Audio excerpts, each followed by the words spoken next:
দর্শক, মাছরাঙা সংবাদ আর তারপর ছোট্ট একটি বিজ্ঞাপন বিরতি পেরিয়ে আমরা ফিরে এলাম মেরিল স্প্ল্যাশ নিবেদিত রাঙা সকালে। রাঙা সকালের দ্বিতীয় পর্যায়ে আমাদের সাথে অতিথি হয়ে যিনি আছেন, তিনি তার পোশাকের মধ্যেই তার যে ভালোবাসার বিষয়টি সেটিকে উঠিয়ে নিয়ে এসেছেন, যার নাম মোজাম্মেল হক, এবং আমরা তাকে স্বাগত জানাই। যখন তাকে দেখা যাবে স্ক্রিনে তখনই দর্শকরা কিছুটা আন্দাজ করে নিতে পারবেন। শুভ সকাল। শুভ সকাল। কেমন আছেন? বেশ ভালো আছি। আন্দাজ করাটা খুব ডিফিকাল্ট বিকজ সাইকেল ছবিটা খুব ভালো করে বোঝা যাচ্ছে না। এখন বোঝা যাবে। পুরো ছবিটার উপরে লেখা আছে বার্ন ফ্যাট, নিচে হচ্ছে নট ওয়েল, রাইট?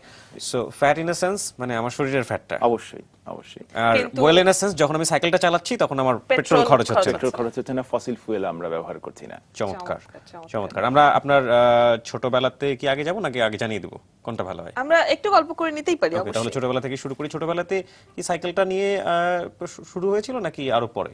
ছোটবেলায় সাইকেল অবশ্যই শুরু হয়েছিল আর কি। আমার যতদূর পর্যন্ত মনে পড়ে, আমি তখন হয়তো কেজি 1-2 এরকম সময়ে আমি ছিলাম। আমার বাবা আমাকে একটা বিএমএক্স সাইকেল তখন পাওয়া যেত, নীল রঙের, হ্যান্ডেল বারে ফোম থাকতো, টপ টিউবে ফোম থাকতো, ওরকম একটা সাইকেল কিনে দিয়েছিলেন এবং উনি মাঠের মধ্যে পেছনে ধরে ধরে আমাকে সাইকেল চালানো প্রথম শেখালেন। তো ওই স্মৃতিটা আমার রয়ে গেছে যে একদম ছোটবেলায় যদি বলি ওখান থেকেই আসলে সাইকেল। এবং আমার বেলাতে ঠিক উল্টো হয়েছিল। আমি আমার আব্বুর সাইকেলটাই ব্যবহার করতাম। প্রথমে নিয়ে শুধু ঘুরতাম, তারপরে দেখা গেল ওটার ভিতরে ওঠার চেষ্টা করলাম, 2-4 বার পরে হাত পা কাটলো, তারপরে হাফ প্যাডেল থেকে ফুল প্যাডেল থেকে সিটে ওঠার পরে 2-4 বার প্র্যাকটিস, 2-4 বছর করার পরে যখন আমি সিটে উঠলাম তখন দেখা গেল যে আশেপাশের লোকজন আমাকে দেখতে আসার পরে আমি তা পাশ করে পড়ে গেলাম। যাই হোক, সাইকেল আসলে সাইকেল নিয়ে ছেলেদের ছোটবেলার মজার কোনো স্মৃতি নেই, সেটা হতেই পারে না। কিন্তু আপনাকে একজন, মানে আমরা বলতে পারি যে ঢাকা শহরে তথা বাংলাদেশে সাইকেল নিয়ে যে একজন মানুষ এত বিখ্যাত হতে পারে, সেই মানুষটাকে আজকে আমরা রাঙা সকালে হাজির করতে যাচ্ছি।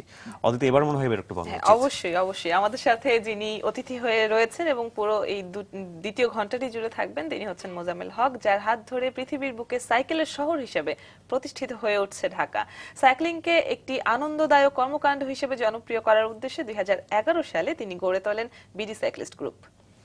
মাত্র 2 বছরে যে গ্রুপের সদস্য সংখ্যা এসে দাঁড়িয়েছে 18,000-এর কাছাকাছি। পেশায় তিনি একজন সফটওয়্যার ডেভেলপার। তিনি বর্তমানে ভ্যান্টেজ ল্যাব নামক সফটওয়্যার ডেভেলপমেন্ট হাউসের ম্যানেজার হিসেবে কর্মরত আছেন। সাইকেল আর সফটওয়্যারের পাশাপাশি ফটোগ্রাফিতেও রয়েছে তার দারুণ আগ্রহ। 2004 সালে যে কয়েকজন ফটোগ্রাফারের হাত ধরে ওয়েডিং ফটোগ্রাফির সূচনা হয়, তাদের মধ্যে মোজাম্মেল হক অন্যতম।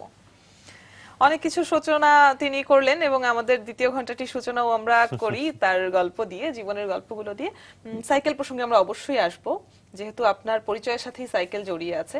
তার আগে আপনার জীবনের গল্পগুলো শুনতে চাই। আপনার ছোটবেলাটা কোথায় কেটেছে, জন্ম কোথায় হলো, পরিবার কেমন ছিল? আমার জন্ম আসলে ঢাকাতেই হয়েছে। তো আমি ছোটবেলাতে যেই জায়গাতে ছিলাম, এখন বড়বেলাতেও একই জায়গাতে আছি। সবাই এত ফরচুনেট হয় না, আমি সেদিক দিয়ে ফরচুনেট। আমাদের এটা হচ্ছে পান্থপথ গ্রিন রোড চৌরাস্তার মোড়ের যে জায়গাটা, ওটাকে আমরা গ্রিন রোড জামে মসজিদ পাড়া বলি। তো ছোটবেলাতে তো ওখানে পান্থপথ ছিল না, তখন ওখানে একটা মাঠ ছিল, কিছু খাল ছিল, একটা ডোবার মতো ছিল। তো ওখানেই আমাদের ছোটবেলায় জন্ম। ডোবার কথা যখন বলছি, আমার একটা মজার স্মৃতি আছে আপনাদের সাথে, যদি আমি শেয়ার করি। সেটা হলো, তখন আমি ক্লাস 5-6 এর দিকে, আমার তখন ঢাকা শহরে জাপানিজ সাইকেল পাওয়া যেত, ওএমা, এখনো ওএমা পাওয়া যায়, ওএমা সাইকেলের মতো রেসিং সাইকেল পাওয়া যেত। তো প্রথম একটা এরকম সাইকেল পেলাম, এই আর কি, খুব খুশি। প্রথম দিন নিয়ে বের হয়েছি, তো পাড়ার তো তখন বড় ভাইরা থাকেনি আর কি, এই দেখি তো কোন সাইকেলটা তুই পেয়েছিস, চালিয়ে দেখি। তো ওই ডোবার কথা বলাই মনে পড়লো, উনি আমার সাইকেলটা নিয়ে হঠাৎ করে ডোবাতে পড়ে গেলেন। তো আমার এই স্মৃতি আমি ভুলতে পারিনি আর কি। এরকম কষ্টের স্মৃতিগুলো ভোলা যায় না। আমার মনে আছে যে আমার এক কাজিন ছোটবেলায় আমার সাইকেল নিয়ে ড্রেনে ফেলে দিয়ে এলো, এবং এত যে বড় হয়ে গেছি আমরা, এখনো আমি তাকে এই খোঁটাটা দেই যে তুই আমার সাইকেল ফেলে দিয়েছিলি। এবং এগুলো বলে আসলে সাইকেল নিয়ে অনেক মজার কথা বের হয়, দুঃখের কথা বের হয়। আমি একটা বলি, সেটা হচ্ছে আমি যখন ক্লাস 10-এ পড়ি, তো আমার সাইকেলটা নিয়ে আমি যখন ক্লাস করতাম, ঠিক জানলার পাশে আমি সাইকেলটা রাখতাম। চকচকে ঝকঝকে ছিল আমার সাইকেল, এবং আমি একবার স্যারের দিকে তাকাতাম, একবার খাতার দিকে তাকাতাম, একবার আমার সাইকেলের দিকে তাকাতাম, আমার সাইকেলেরটা ঠিক আছে কিনা। যাই হোক, সেই সাইকেলটা ঠিক ছিল না একদিন, সে গল্প নয়, আপনার গল্প করার মাঝে মাঝে আসবো। একটু পরিবার সম্পর্কে জানতে চাই, বাবা মা ভাই বোন সম্পর্কে। আমার বাবা মারা গিয়েছেন 2002 সালে। আমার মা আছেন, আমার 2 বড় বোন আছেন। আমার মা বড় বোন এই মুহূর্তে সবাই ইউকেতে সেটেলড আছেন, এই আর কি। আর আমি বিবাহিত, আমার ওয়াইফ ডক্টর, ও সার্জারিতে আছেন, এবং আমার একটা ছেলে আছে 2 বছরের একটু বেশি। বাহ, চমৎকার। তো পরিবার থেকে এই যে সাইকেলের ব্যাপারে আপনার এত আগ্রহ বা সাইকেলকে আপনি এত ওপরে নিয়ে যেতে চাচ্ছেন, এতটা ছড়িয়ে দিতে চাচ্ছেন মানুষের মধ্যে, এটা পরিবার থেকে কতটুকু সাপোর্ট পেয়েছেন?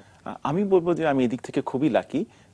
ইনিশিয়ালি সবাই তো আসলে মা একটু চিন্তা করে, ওয়াইফও তো চিন্তা করবেই, কিন্তু পরে ওরা যখন মানে বুঝতে পারলো যে সাইকেলটা আমরা যারা সাইকেলিং করি, যারা রেগুলার সাইকেলিং করি, আমাদের একটা টার্ম আছে, it becomes a part of your limbs or an extension of your limb. যে আমরা যখন রাস্তায় হাঁটি তখন যতটুকু বিপজ্জনক আমরা ফিল করি, আমরা যখন রাস্তায় সাইকেল চালাই আমাদের অনেকটা একই রকম একটা একই লেভেলের একটা সচেতনতা বডিতে চলে আসে। সো আপনি রাস্তায় হাঁটতেছেন, আপনি রাস্তায় সাইকেল চালাচ্ছেন, সিমিলার লেভেল অফ ডেঞ্জার যদি আপনি সচেতন থাকেন এই আর কি, এবং রাস্তার নিয়ম কানুন মেনে চলেন। তো এটা যখন তারা বুঝতে পারলো, তারা কিন্তু আমার উপর আরো বেশি কনফিডেন্ট হলো। না, আমি যদি একটা সিএনজিতে যাই বা আমি যদি অন্য আরেকটা মোড অফ ট্রান্সপোর্টে যাই, দেখা যায় যে আমার জীবনটা কিন্তু সিএনজি চালক ভাইয়ের হাতে এটা নির্ভর করছে। এবং ইদানিং দেখা যায় যে তারা এত বেশি রিস্কি চালায়, আপনারা অনেকেই ভুক্তভোগী আর কি। তো আমার মনে হয় যে এর চেয়ে বেটার আমি নিজেই যখন আমার বাহনটা আমি চালাচ্ছি, তখন কিন্তু আমার নিরাপত্তা আমার নিজের হাতের উপর। তো এই বিশ্বাসে তারাও বিশ্বাসী হয়েছেন, এবং এতে আমি বলবো যে না, আমি লাকি এই দিক দিয়ে যে শুধুমাত্র আপনি লাকি না, আমরা সবাই লাকি। কিন্তু কথা হচ্ছে যেটা, যে কমিউনিটি বিল্ড করার চিন্তাটা কেন মাথায় আসলো? আচ্ছা, কমিউনিটি বিল্ড করার চিন্তাটা আমি আসলে বলবো কি, কমিউনিটি বিল্ড করার জন্য কিন্তু বিডি সাইকেলিস্ট করা হয় নাই। এটা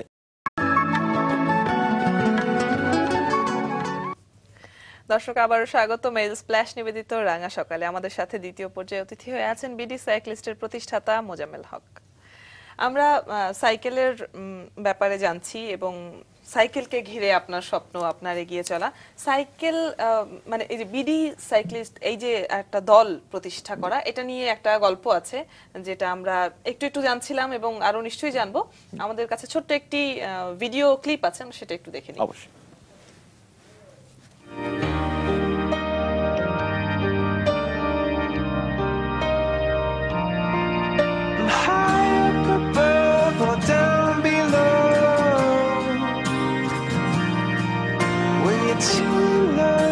To let it go, but if you never try, you'll never know just what you were.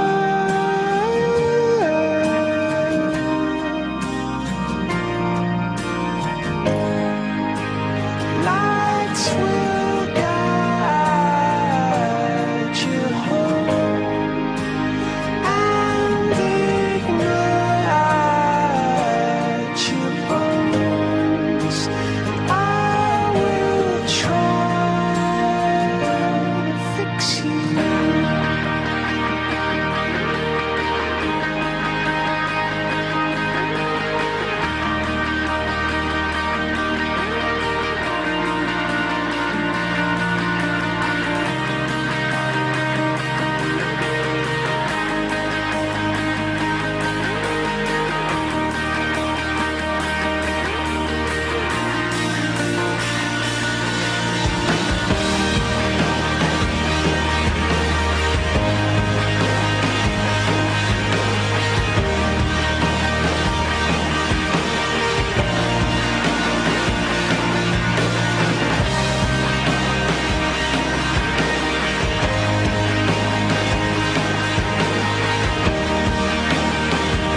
চমৎকার।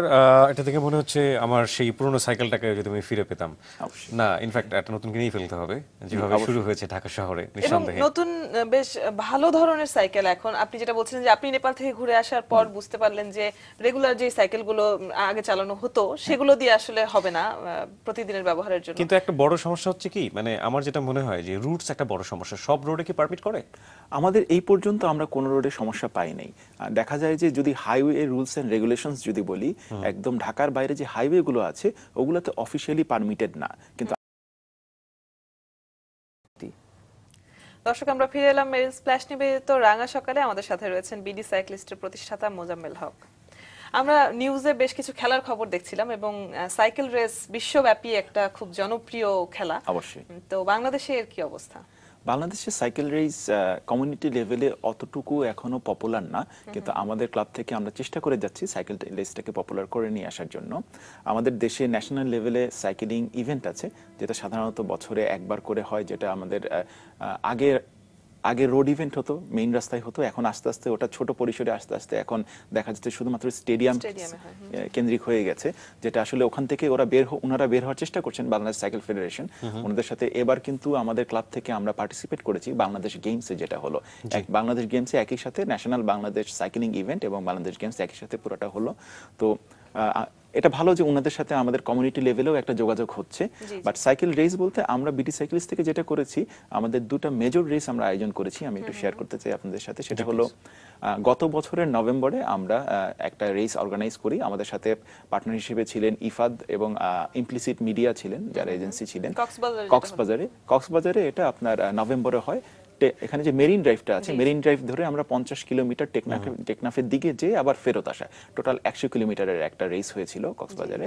ওই রেসটা আপনার আমাদের গ্রুপ থেকে এবং বাইরের আরো অনেক সাইক্লিস্ট মিলে টোটাল 80 জনের মতো রেসে পার্টিসিপেট করেছিলেন ওইটাতে। কিছুদিন আগে ঢাকাতেও দেখলাম, কিছুদিন আগে হাতিরঝিলে একটা আমরা রেস আয়োজন করেছি 25 কিলোমিটারের, ওটাতেও আমরা বেশ সাড়া পেয়েছি এবং ওখানে প্রায় 140 জনের মতো রেসার পার্টিসিপেট করেছিলেন। তো আমরা এই সাইকেলের যে কম্পিটিশন এবং একটা হেলদি লাইফস্টাইল, এটাকে আমরা নিয়ে আসতে চাচ্ছি। এবং রেস করার one of the major reason হচ্ছে যে আমাদের যে যুব সমাজ আছে তাদেরকে আর একটা অপশন তুলে দেওয়া, যে না, অন্যান্য গেমসের পাশাপাশি সাইক্লিংটাতেও যে কতটুকু আনন্দদায়ক হতে পারে এবং কতটুকু একটা মানে সব আমাদের ইয়ুথ যারা আছেন তাদেরকে অর্গানাইজ করে একটা ফিটনেস রেজিম, একটা ফিটনেস শিডিউলের মধ্যে নিয়ে আসতে পারে, ওটা আমাদের একটা চেষ্টা চলতে যাচ্ছে। নিঃসন্দেহে চেষ্টাটা মহৎ, কোনো সন্দেহ নেই। আমরা একটু জানতে চাই সাইকেলের প্রাইস গুলো কিরকম, মানে যারা কিনতে চান তাদেরকে যদি একটু আইডিয়া দিতে দেন, কারণ আমরা তো অনেকেই সাইকেল ছেড়েছি, সাইকেল চালান এরকম লোকের সংখ্যা খুবই কম। দেখা গেল যে 10 বছর 20 বছর 15 বছর যাবত সাইকেল চালান না, তাদের জন্য একটু সুবিধা হয়। আর অবশ্যই যে সাইকেল বিভিন্ন প্রাইসের সাইকেল পাওয়া যায় বাজারে। এখন এটা ডিপেন্ড করে যিনি কিনছেন তার বাজেট, এবং বাজেট ছাড়াও তার হাইটের উপরও ডিপেন্ড করে। সাইকেলিং কেনার সময় সবার প্রথমে খেয়াল করতে হবে যে আপনার হাইটের অনুযায়ী আপনি সাইকেলটা কিনছেন কিনা। কারণ অনেক সময় দেখা যায় যে সাইকেল চালানোর সময় আপনার পা ধরে যাচ্ছে, হাঁটুতে ব্যথা হচ্ছে, বা দেহের অন্য কোনো জায়গায় ডিসকমফোর্ট তৈরি হচ্ছে। এটা তৈরি হয় মেইনলি কিন্তু আপনার হাইট অনুযায়ী আপনি যদি প্রপার সাইকেলটা না কিনেন। হাইটের কথাটা রইলো, এরপর আসি বাজেটের কথায়। এখন বাজারে যেহেতু সাইকেল একটা চল এসেছে, বাজারে কিন্তু 5,000 টাকা থেকে শুরু করে 50,000 টাকা 80,000 টাকা এই পর্যন্ত সাইকেল বাজারে পাওয়া যায়। তো এখন আমার বাজেট যতটুকু সেই অনুযায়ী আমি যদি সাইকেল কিনতে যাই, কারো যদি 5 থেকে 10,000 টাকার বাজেট আছে, তাদের জন্য আমি বলবো এই মুহূর্তে সবচেয়ে ভালো যে সাইকেলগুলো পাওয়া যায় প্রিন্স ব্র্যান্ডের, যেটা বাংলাদেশেই তৈরি হয়। মেঘনা নামে একটা গ্রুপ আছে যারা বাংলাদেশে সাইকেল তৈরি করছেন এবং সাইকেল এক্সপোর্ট করছেন ওয়ার্ল্ড ওয়াইড, মেইনলি ইউরোপে। তো তাদের একটা ব্র্যান্ডের একটা লাইন আছে প্রিন্স বাইসাইকেলস, ওগুলো আপনার 5 থেকে 6-7 হাজার টাকার মধ্যে পাওয়া যায়।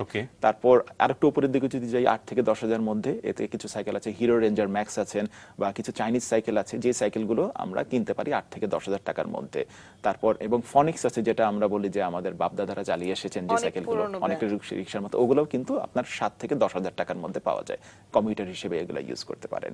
তো এরপরে যে সাইকেলগুলোতে আসবো, ওগুলাতে আমরা বলি যে মানে আপনার এমটিবি, যেগুলোতে সামনে একটা সাসপেনশন থাকে, একটু ভালো সাসপেনশন, এবং হার্ড টেইল বলে। কারণ হার্ড টেইল এই কারণে, কারণ পেছনের যে লেজটা ওটা শক্ত, মানে ওটাতে কোনো সাসপেনশন নাই, এই কারণে ওগুলোকে হার্ড টেইল বলা হয়। তো এমটিবির হার্ড টেইলগুলোতে যদি যাই, ওটা 12,000 থেকে আপনার 25,000 30,000-এর মতো একটা বাজেট থাকলে তারা এই সাইকেলগুলো নিতে পারবে, যেগুলো দিয়ে তারা একটু মোটামুটি কনফিডেন্টলি তারা বিভিন্ন অফরোড রাস্তা যেগুলো আছে গ্রামে গঞ্জে বা বিভিন্ন বন জঙ্গলের মাঝখানে কাঠুরিয়াদের কিছু পথ থাকে, সেগুলো দিয়ে তারা এক্সপ্লোর করে একটু অ্যাডভেঞ্চার অ্যাডভেঞ্চারাস সাইক্লিং এ যেতে পারবে। Okay. এবং তারপরের যে লেভেলগুলো সেগুলো আমি বলবো যে কেউ যদি তাদের সাইক্লিং নেশাটাকে মানে আরেকটু আপগ্রেড করতে চান তাহলে ওই সাইকেলগুলো চুজ করতে পারেন।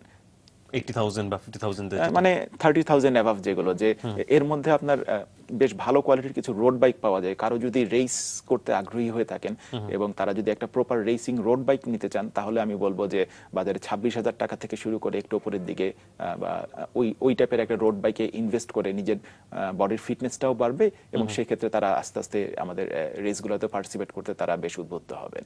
এবং এর থেকেও আমি বলবো যে এটা তো নতুন সাইকেলের কথা বললাম, একটা মজার ইনফরমেশন শেয়ার করি, সেটা হলো আমাদের ক্লাবের কিন্তু একটা ওয়েবসাইট আছে bdcyclists.com G, with an s at the end, plural. bdcyclists.com/classifieds নামে আমাদের একটা প্রতিষ্ঠিত সেকেন্ড হ্যান্ড বাজার আছে যেখানে আমাদের কমিউনিটি একজন আরেকজনের সাইকেল বিক্রি করছে। তো এখন আমার বাজেট নেই, কিন্তু অনেকে দেখা যায় কি যারা কিনতে পারছেন তারা তাদের সাইকেলটা চেঞ্জ করেন, খুব মানে 1 বছর চালিয়েছি এবার আমি চেঞ্জ করব। তো ওই ক্লাসিফাইডসে তারা যে লিস্ট দেন, তো কেউ যদি চান ওই ক্লাসিফাইডসে যে সার্চ করতে পারেন, সার্চ করে তারা কিন্তু পাবেন যে আচ্ছা এই সাইকেলটা আমার পছন্দ হয়েছে, এটা আমি নিয়ে নিই। সেকেন্ড হ্যান্ড হলেও ভালো ধরনের সেকেন্ড হ্যান্ড হলেও ভালো ধরনের সাইকেল কম দামে পেয়ে তো যাচ্ছেন। আমাদের দর্শকরা যারা সাইকেল কিনতে চাইছেন বা সাইক্লিস্ট হতে চাইছেন তারা মোটামুটি একটা খরচের রেঞ্জও জেনে গেলেন, ইনক্লুডিং কিবরিয়া। সে হয়তো 2-1 দিনের মধ্যে কিনে ফেলবে আমরা আশা করছি। তো Why not অদিতি? অদিতি তো কিনতে পারে, মেয়েরাও তো মুভ করছে না? অবশ্যই হ্যাঁ, আমাদের কিন্তু বেশ মেয়ে পার্টিসিপেন্ট আছেন এবং হ্যাঁ, অনেক আমরা ভিডিওতেও দেখছিলাম। জি। আরেকটি ভিডিও আমরা দেখবো, সেটা হচ্ছে বিভিন্ন ফেস্টিভ্যালে সাইকেল নিয়ে আপনারা যে কিছু অ্যাক্টিভিটি আপনাদের অবশ্যই। থাকে, সেটা আমরা প্যাকেজটা দেখে তারপর গল্প করি। অবশ্যই। ছেড়ার হয়েছে কাল, হয়েছে কাল, হয়েছে কাল, হয়েছে কাল, বাঁধন ছেড়ার হয়েছে কাল, হয়েছে কাল, হয়েছে কাল, হয়েছে কাল, জোয়ার এসেছে গণসমুদ্রে, রক্ত লাল, রক্ত লাল, রক্ত লাল, পূর্ব দিগন্তে সূর্য উঠেছে, রক্ত লাল, রক্ত লাল, রক্ত লাল, জোয়ার এসেছে গণসমুদ্রে, রক্ত লাল, রক্ত লাল, রক্ত লাল, বাঁধন ছেড়ার হয়েছে কাল, হয়েছে কাল, হয়েছে কাল, হয়েছে কাল, বাঁধন ছেড়ার হয়েছে কাল, হয়েছে কাল, হয়েছে কাল, হয়েছে কাল, জোয়ার এসেছে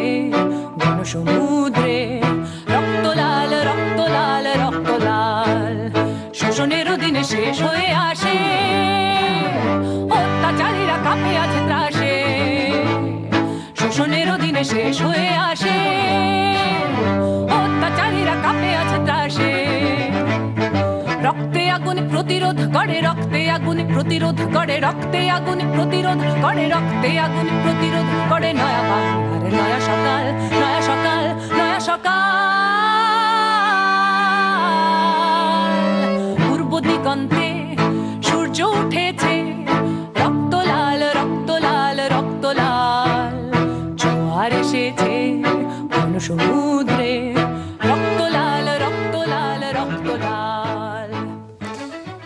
অদ্ভুত একটা দৃশ্য, এবং এত দেখলে মনে হয় যে you are successor, no doubt. Thank you. একটা জিনিস মাথার মধ্যে কাজ করছিল যে যদি এরকমই হতো, ধরুন এই জায়গাটা এখন কি থাকে, গাড়ি, জি। হ্যাঁ, কার থাকে বা অন্যান্য যেটা আছে রিক্সা ভ্যান থাকে, থেকে এবং রাস্তা জ্যামের পর জ্যাম থাকে। ঠিক এটা যদি সাইকেলটা যদি এরকম হতো তাহলে কেমন হতো? জ্যামটা মনে হয় হতো না, তাই না অদিতি?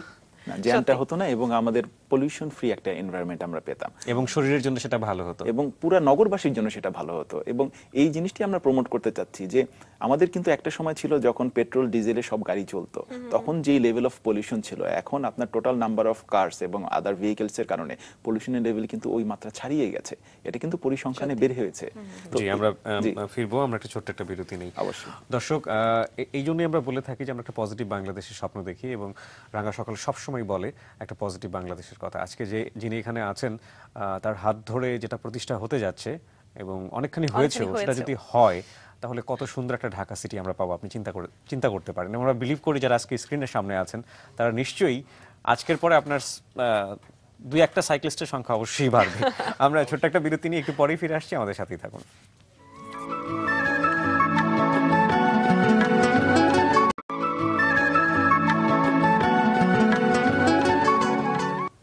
আবারও স্বাগত মেরিল স্প্ল্যাশ নিবেদিত রাঙা সকালে। আপনাদের সাথে অদিতি আর কিবরিয়া রয়েছে, আর আমাদের সাথে রয়েছেন বিডি সাইক্লিস্টের প্রতিষ্ঠাতা মোজাম্মেল হক। যখন বিরতি চলছিল তখন আমাদের এই স্টুডিওতে মোটামুটি বেশ কিছু গল্পের ঝড় উঠে গেছে এবং বেশিরভাগই মোজাম্মেল হকের কাছে প্রশ্ন আসছিল সাইকেল রিলেটেড কিছু প্রশ্ন, এবং একটি প্রশ্ন এখানে যেহেতু অনেকবার উঠেছে নিশ্চয়ই আমাদের দর্শকদের মনে উঠেছে, সেটা হচ্ছে হাইট অনুযায়ী কি ধরনের সাইকেল কেনা উচিত। আপনি বলছিলেন যে হাইটের ব্যাপারটা অবশ্যই মাথায় রাখতে হবে। তো বাংলাদেশের এভারেজ হাইটের যারা রয়েছেন আপনি 5 ফিট 2 থেকে শুরু করুন। রাইট, আচ্ছা 5 ফিট 2 থেকে, অনেক মেয়েদের উচ্চতা 5 ফিট 2, 5 ফিট। অবশ্যই সাইকেলের হাইটটা আসলে দেখা যায় কি অনেক, এটা আমরা ছোটবেলায় যখন সাইকেল কিনতাম আমরা ভাবতাম হাইট আবার কি, হাইট বলে কোনো কনসেপ্ট ছিল না। কিন্তু দেখা যায় যে যারা একটু সিরিয়াসলি সাইকেলিংটাকে নিতে চান, সাইকেলিংটাকে ফিটনেস এক্সারসাইজ হিসেবে নিতে চান এবং লং ডিস্টেন্স সাইকেলিং করতে চান, সাইকেলের হাইটটা তার হাইটের সাথে মিলে একসাথে হওয়াটা বেশ বাঞ্ছনীয়। তো যারা 5 ফুট 2 ইঞ্চি যদি আমি বলি, সেক্ষেত্রে আমি বলবো যে বা আমাদের অনেক সাইকেল আছে যেটা হচ্ছে 13 ইঞ্চি বলে, 13 ইঞ্চি বা 14 ইঞ্চি ফ্রেমের হাইট বলে এটাকে। সাইকেলিং এর ভাষায় একটা টার্ম আছে যে ফ্রেমটার হাইট কতটুকু। তো 13 ইঞ্চি বা 14 ইঞ্চি সাইকেলগুলো হবে যারা 5 ফুট 2 থেকে 5 ফুট 4 5 ইঞ্চি পর্যন্ত যারা আছে। তো 5 ফুট 6 থেকে 5 ফুট 8 যারা আছেন তাদেরকে আমি বলবো এই 13 ইঞ্চি 14 ইঞ্চির পর কিন্তু সাইকেলের হাইট একটা জাম্প দেয়, জাম্প দিয়ে আপনার 16 ইঞ্চিতে চলে আসে। তাদের জন্য 16 ইঞ্চি বা 17 ইঞ্চি হচ্ছে অ্যাপ্রোপ্রিয়েট। তো 5 ফুট 8 এর পর 5 ফুট 9 10 যারা আছেন তাদের জন্য 18 ইঞ্চি অ্যাপ্রোপ্রিয়েট হবে। 18 ইঞ্চি হচ্ছে মোস্টলি 17 এবং 18 ইঞ্চি এটা কিন্তু most widely available cycle world wide. তো তার উপরে যারা আছেন যে 5 ফুট 10 এর উপরে 11 6 ফুট 2 ইঞ্চি তাদের জন্য 19 ইঞ্চি এবং 21 ইঞ্চি। সাধারণত 21 ইঞ্চির উপরে আর সাইকেল সাধারণত হয় না, কাস্টম ভাবে বানাতে হয়। তো আমাদের বেশ কিছু আছেন, অনেক লম্বা ভাইয়েরা আছেন এই আর কি, তারা খুব আফসোস করেন যে আমরা লম্বা হয়ে বিড়ম্বনার শিকার হয়ে গেছি যে আমাদের জন্য সাইকেল পাওয়া যায় না। আচ্ছা, যে এই সাইকেলগুলো সিট ওঠানামা করা যায়, ফ্লেক্সিবল সিট থাকে যেগুলোতে, সেগুলোর ক্ষেত্রে তো একটু 19-20 করে নেওয়া যায়, মানে কিছু 19-20 করে নেওয়া যায়। আমরা দুজন চালাই, একজনের হাইট এক এক রকম, তো আমরা একটু উঠিয়ে নামিয়ে তো নিতেই পারি। আপনি যদি 1-2 ইঞ্চি হাইটের ডিফারেন্স হয় আপনি মানে করতে পারবেন 1 ইঞ্চি 1.5 ইঞ্চির মতো, এর বেশি হয়ে গেলে আসলে করা সম্ভব না। আচ্ছা, এখন গুরুত্বপূর্ণ প্রশ্ন, সেটা হচ্ছে যে টায়ার টিউব পাংচার হয়ে গেলে কোথায় যাবে? রাস্তার পাশে যে ভ্যানগুলো ঠিক করে ওখানে গেলেই তো হচ্ছে নাকি? টায়ার টিউব পাংচার ব্যাপারে আমি একটা জিনিস স্ট্রংলি সাজেস্ট করব, সেটা আমি বলবো যে এটা আপনাদের কাছে ব্যাপারটা একটু নতুন হবে, যেটা হলো আপনার যখন গাড়ির তেল শেষ হয়ে যায় আপনি কিন্তু তেল কেনার জন্য একটু, আমাদের এখানে গ্যাস নেওয়ার জন্য বিড়ম্বনার শিকার আমরা হই কারণ এত বেশি লাইন, কিন্তু এটা কিন্তু আমরা করতে বাধ্য হই। সাইক্লিং এর বেলায় আমরা বলবো যে যদি পাংচার হয়ে যায় এটা রিপেয়ার করা, আমি সবার আগে সাজেস্ট করবো এটা সাইকেলিস্টের নিজের শেখার দায়িত্ব। কারণ আমি যখন একটা পাংচার হয়ে যায় আমার কিন্তু খুব বেশি জিনিস ক্যারি করা লাগে না, ছোট পোর্টেবল পাম্পার পাওয়া যায় এবং লিক সারানোর জন্য প্যাচ কিট পাওয়া যায়, বা কেউ চাইলে ছোট্ট একটা টিউব এক্সট্রা ছোট প্যাকেট করে সাথে ক্যারি করতে পারেন। একটা পাংচার সারাতে আপনি যদি নিজে করেন 5 থেকে 7 মিনিট লাগবে আপনার, এবং ইটস দ্যাট ইজি। এবং একটা গাড়িতে তেল ভরার চেয়েও কম সময়ে আপনি সাইকেল ঠিক করে আপনি আপনার গন্তব্যে যেতে পারবেন। এটা রিসেন্টলি হয়েছে, ইফতারের সময় আমার একবার যাওয়ার সময় একবার রাস্তায় পাংচার হলো। আমি অফিস থেকে রওনা দিয়েছিলাম আপনার 6টার দিকে, 6:30টার মধ্যে পৌঁছাবো, আমার 7-8 মিনিট বেশি সময় লেগেছে, আমি ইফতারের আগে পৌঁছতে পেরেছি। তো আমি এটা সাজেস্ট করবো যারা সাইকেলিংটাকে একটু সিরিয়াসলি নিতে চান তারা একটু সময় নিয়ে এই পাংচার ফিক্স করাটা নিজেরাই শিখে নেন। আচ্ছা, যারা একদম নতুন আছেন তাদের জন্য বলবো হ্যাঁ অবশ্যই আমাদের ঢাকা শহর কিন্তু রিকশারও শহর। তো রিকশা শহর হতে আমাদের সুবিধা আছে, আশেপাশে অনেক পাওয়া যায়, রিকশা মেকানিকের ছোট ছোট দোকান আছে ওনাদের কাছে নিয়েও আপনারা লিকটা সারা নিতে পারবেন। তবে আমার সাজেশন থাকবে নিজে শিখে নেওয়াটা, কারণ এটা ফ্রিডমের ব্যাপার যে সব আপনি একটু দূরের দিকে গেছেন, সব জায়গায় তো আপনি পাবেন না, রাতের বেলা আছেন সাইকেল চালাচ্ছেন ওখানে আপনি কিন্তু মেকানিক পাবেন না। আপনি যদি জিনিসটা নিজে একবার শিখে নেন এবং ছোট একটা পোর্টেবল পাম্পার, একটা এক্সট্রা টিউব এবং প্যাচ কিট ক্যারি করেন, আপনি কিন্তু নিজে স্বাধীন হয়ে গেলেন আপনার সাইকেল নিয়ে। হেলমেট নিয়ে কিছু একটা বলেন আমাদেরকে, বিকজ হেলমেটটা কতটা গুরুত্বপূর্ণ, আরো যে ব্যাপারগুলো আমরা যখন ভিডিওতেও দেখছিলাম, এই যে হাতে গ্লাভস পরা, গগলস পরা কতটুকু জরুরি ঢাকার রাস্তায় চলার জন্য? হ্যাঁ, এই ক্ষেত্রে আমার একটা বক্তব্য হচ্ছে কি যে অনেক হেলমেট নিয়ে অনেকে অনেক বিতর্ক করেন এই আর কি, কারণ হেলমেটের জন্য আলাদা একটা ইনভেস্টমেন্ট করতে হয়, কিন্তু আমি বলবো ঢাকা শহরের জন্য এটা একটা খুবই জরুরি ইনভেস্টমেন্ট। হেলমেট, গ্লাভস এবং গগলসটা আমি আসতেছি একটু পরে। হেলমেটের ব্যাপারে সবার আগে আসি যে হেলমেটটা কেন জরুরি, কেননা আমাদের দেশের যারা চালক ভাইয়েরা আছেন তারা কিন্তু সাইকেলিস্টের ব্যাপারে অতটুকু সচেতন না। যদি এখন দেখা যায় যে আমি যদি হেলমেট পরে চালাই, তারা কিন্তু দূর থেকে মার্ক করেন যে ওখানে একজন সাইক্লিস্ট আছেন যার মাথায় হেলমেট আছে, যার হাতে গ্লাভস আছে, আমি তাকে একটু স্পেস দিই, তাকে আমি না চাপাই। এটা কিন্তু চালকদের মাথার মধ্যে কাজ করে, and that's good for us. এটা একটা জিনিস। সেকেন্ড জিনিস হলো যে আমাদের রাস্তাঘাটও যেহেতু সাইকেল ফ্রেন্ডলি না, আমাদের যদি অ্যাক্সিডেন্ট করে কেউ বা পেছন থেকে কোনো কিছু যদি মেরে দেয়, সবার আগে আমাদের তো মাথাটাকে বাঁচাতে হবে, কারণ হাতে পায়ের অ্যাক্সিডেন্ট এটা থেকে আমরা খুব সহজেই রিকভারি করতে পারি, কিন্তু মাথায় যদি সিরিয়াস অ্যাক্সিডেন্ট হয়, যদি মস্তিষ্কে রক্তক্ষরণ হয়, সেখান থেকে কিন্তু বাঁচাটা খুব ডিফিকাল্ট, এবং এটা আপনার অনেক সিরিয়াস টাইপের অসুখ হতে পারে এখান থেকে। তো এতে আমাদের কিছু গুড মানে এক্সাম্পলও আছে। আমাদের বেশ কিছু রাইড হয়েছে মাঝখানে, যেটা আমরা একটা রাইড ছিল যেটা এক্সাম্পলারি, আমরা একদিনে 400 কিলোমিটার দিয়েছিলাম। ঢাকা থেকে সিলেট যেয়ে ফেরত এসেছি। আমরা সকালবেলা শুরু করেছিলাম 3:30টার দিকে, সিলেট পৌঁছেছি 12টা 12:30টায়, সাইকেল চালিয়ে 22 জন শুরু করেছিল, আলটিমেটলি শেষ করেছিল 6 জন, এবং আমরা ঢাকাতে ফেরত আসি। 400 কিলোমিটারের একটা আমাদের অ্যাডভেঞ্চারাস ট্রিপ ছিল। ওখানে আমাদের একজন সাইকেলিস্ট ভাই আছেন যার নাম হচ্ছে রাহাত। তিনি আনফরচুনেটলি পেছনে একটা পিকআপ গাড়ি ছিল যার ড্রাইভার ঘুমিয়ে গিয়েছিল। ঘুমিয়ে গিয়ে সে তাকে হিট করে, এবং রাহাত সাইকেল থেকে একটু সরে যেয়ে উইন্ডশিল্ডে রাহাতের মাথা হিট করে। ফরচুনেটলি ওর হেলমেট পরা ছিল, এবং ওর হেলমেটটা ভেঙে গিয়েছিল, এবং রাহাত প্রাণেও বেঁচে গেছে। কিছুটা সময় ওর একটু ফ্লুইড ডিসব্যালেন্স বলে, একটু এই আর কি ওটা হয়েছিল, কিন্তু সিরিয়াস কোনো অসুখ নেই, এবং ও সম্পূর্ণ সুস্থ আছে এখন। এবং এখন আমাদের একটা major cycle shop, cycle life এক্সক্লুসিভের মার্কেটিং ম্যানেজার হিসেবে এখন কাজ করছে আর কি। তো এই যে এরকম আরো অনেক এক্সাম্পল দিতে পারবো সাইকেল থেকে, সাইকেলের জন্য অনেকের প্রাণ বেঁচে গেছে। তো হেলমেটের কথায় আসলাম, এবার আসি গ্লাভসের কথায়। গ্লাভসের প্রয়োজনীয়তা এই কারণে আমি সবচেয়ে বেশি বলবো কি, আপনি যখন সাইকেল থেকে পড়ে যাচ্ছেন, কোনো কারণে যদি আপনি পড়ে যান, পড়ে যাওয়াটা কিন্তু আপনি বাঁচাবেন সবার আগে হাত দিয়ে। আপনি পড়ে যাচ্ছেন, হাত দিয়ে আপনি সেভ করার চেষ্টা করবেন, নিজের মাথাটাকে হাত দিয়ে সেভ করার চেষ্টা করবেন। সেক্ষেত্রে আপনার হাতের তালু কেটে যেতে পারে, আঙ্গুল কেটে যেতে পারে। আপনার যদি গ্লাভস পরা থাকে, আপনি কিন্তু ওখান থেকে বেঁচে যাবেন। তো এটাই গেল সেকেন্ড থিং।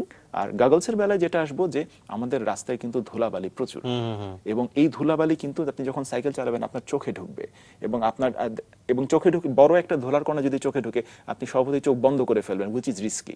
তো এই কারণেই গগলস যদি কেউ পরে, তারা ওই ধুলার হাত থেকে বাঁচতে পারবে, যেটা মোটরসাইকেলিস্টরাও যে কারণে গগলস পরে মোটরসাইকেল চালান, যে ধুলার হাত থেকে বাঁচার জন্য। আচ্ছা, আমাদের হাতে সময় আর নেই, আপনি একটু যারা সাইক্লিস্ট হতে চান এবং আপনাদের এই কমিউনিটিতে কাজ করতে চান, তাদের জন্য একটু ঠিকানা এবং কিভাবে জয়েন করতে পারে আপনাদের সাথে একটু বলে দেন। অবশ্যই, নতুন যারা আছেন, যারা সাইক্লিস্ট হতে চান, আমাদের রাইডগুলোতে জয়েন করতে চান, তাদেরকে আমি বলবো তারা bdcyclists.com, এটা আবারও বলছি প্লুরাল, bdcyclists.com, এই ওয়েবসাইটে যেতে পারেন। এই ওয়েবসাইটে গেলে আমাদের রাইড এবং সব ইনফরমেশন পাবেন। এবং তাছাড়াও আমাদের একটা ফেসবুক গ্রুপ আছে যেটা খুবই অ্যাক্টিভ, ফেসবুক গ্রুপ এবং ফেসবুক পেজ আছে। ফেসবুকে যে বিডি সাইক্লিস্টস লিখে সার্চ দিলে তারা আমাদের গ্রুপের চলে যেতে পারবেন। গ্রুপে যেয়ে তারা জয়েন করবেন, এবং আমাদের রাইডগুলোর সব ইনফরমেশন ওই গ্রুপে ইভেন্ট ক্রিয়েট করে দেয়া হয়, জানানো হয়। তো ওনারা ওখানে জয়েন করতে পারে, ওখানে গেলেই সব ডিটেইলস ইনফরমেশন গুলো পেয়ে যাবেন। চমৎকার চমৎকার। তো সাইকেল নিয়ে আমরা অনেক কিছু জানলাম, একদম ছোট্ট করে আপনার কর্মজীবন সম্পর্কে জানি, যেহেতু আপনি একজন সফটওয়্যার ডেভেলপারও। বাংলাদেশের সফটওয়্যার ডেভেলপারদের যে ফিল্ড এখন তৈরি হয়েছে, তার ভবিষ্যৎ কেমন দেখছেন? আমি দেখছি আসলে বাংলাদেশের সফটওয়্যার ডেভেলপমেন্টের ক্ষেত্রটা, যদি আমাদের পলিটিক্যাল সিচুয়েশন স্টেবল থাকে, তাহলে খুবই খুবই ভালো। আমরা কিন্তু একটা গ্রোথ কার্ভের মধ্যে আছি, এবং আইটি রিলেটেড যত আমাদের রেমিটেন্স আছে ওটা কিন্তু দিনে দিনে বাড়ছে। কিন্তু আমি যেটা বলবো যে আনফরচুনেটলি আমাদের পলিটিক্যাল সিচুয়েশন আনস্টেবিলিটির কারণে আমাদের যারা ইনভেস্টররা আছেন, যারা বাইরে যায়, যেমন আমার কোম্পানিটা হচ্ছে একটা অফশোর ডেভেলপমেন্ট হাউস, আমাদের হেড অফিস হচ্ছে ইউএসএ পেনসিলভেনিয়ায়, এবং ওটারই একটা এক্সটেনশন ডেভেলপমেন্ট হাউস হচ্ছে বাংলাদেশে। তো যখন পলিটিক্যাল আনরেস্ট থাকে, ওরা কিন্তু কনফিডেন্স ফিল করে না যে বাংলাদেশে আমি একটা কাজ পাঠাচ্ছি, এই কাজটা ঠিক মতো টাইমলি ফেরত আসবে কিনা। তো আমি যেটা বলবো, এবং আমাদের যারা আমাদের যে সিনিয়র আছেন এবং আমাদের যারা নেতা আছেন, তাদেরকে আমি রিকোয়েস্ট করবো যে আমাদের পলিটিক্যাল স্টেবল একটা যদি সিচুয়েশন থাকে, আমাদের দেশ কিন্তু one of the top countries হতে বেশি দিন সময় লাগবে না। আপনার মতো আমরাও বিলিভ করি, এবং আমরা এই বিলিভ নিয়ে আসলে রাঙা সকালে 2 ঘন্টার সময় থাকি। অনেক অনেক ধন্যবাদ, আপনার ব্যস্ত সময়ের কিছুটা সময় আমাদেরকে দেওয়ার জন্য। আপনাদেরকে অনেক ধন্যবাদ সাইক্লিংকে এবং আমার ক্লাবকে আপনাদের এই প্রোগ্রামে নিয়ে আসার জন্য। এবং সাইকেল নিয়ে আপনার যেসব ভবিষ্যৎ পরিকল্পনা আছে, নিশ্চয়ই সেগুলো সব সফল হবে। আপনার জন্য শুভকামনা। ধন্যবাদ। দর্শক, আমরা দ্বিতীয় ঘন্টাটিতে কথা বলছিলাম বিডি সাইক্লিস্টের প্রতিষ্ঠাতা মোজাম্মেল হকের সাথে, এবং সাইকেলের কিছু চমৎকার বৈশিষ্ট্য, কিছু চমৎকার উপকারিতা, ব্যবহারিক প্রয়োগ তিনি বললেন রাঙা সকালের এই দ্বিতীয় ঘন্টাটি জুড়ে। তো সাইকেল নিয়ে যারা ভাবছেন তারা সিরিয়াসলি ভাবতে পারেন আজকের এই আড্ডার পর থেকে, কারণ সাইকেল সত্যি সত্যি ভীষণভাবে পরিবেশ বান্ধব, এবং অবশ্যই সাইক্লিং একটি ভালো ব্যায়াম, এটা আমরা ছোটবেলা থেকেই সবাই জানি। তো নিজেকে সুস্থ রাখতে এবং পরিবেশকে সুন্দর রাখতে, যানজট নিরসন করতে সাইকেলের অবশ্যই ভূমিকা রয়েছে, এবং আপনারা সেটা নিয়ে ভাবতেই পারেন। আজকের রাঙা সকাল আমরা এখানেই শেষ করছি, চমৎকার কিছু গল্পের মধ্য দিয়ে। আর আগামীকালকে রাঙা সকাল দেখবার আমন্ত্রণ আপনাদের সবার জন্য রইল। আমরা বিদায় নিচ্ছি, আপনারা সবাই ভালো থাকবেন। শুভ সকাল। শুভ সকাল।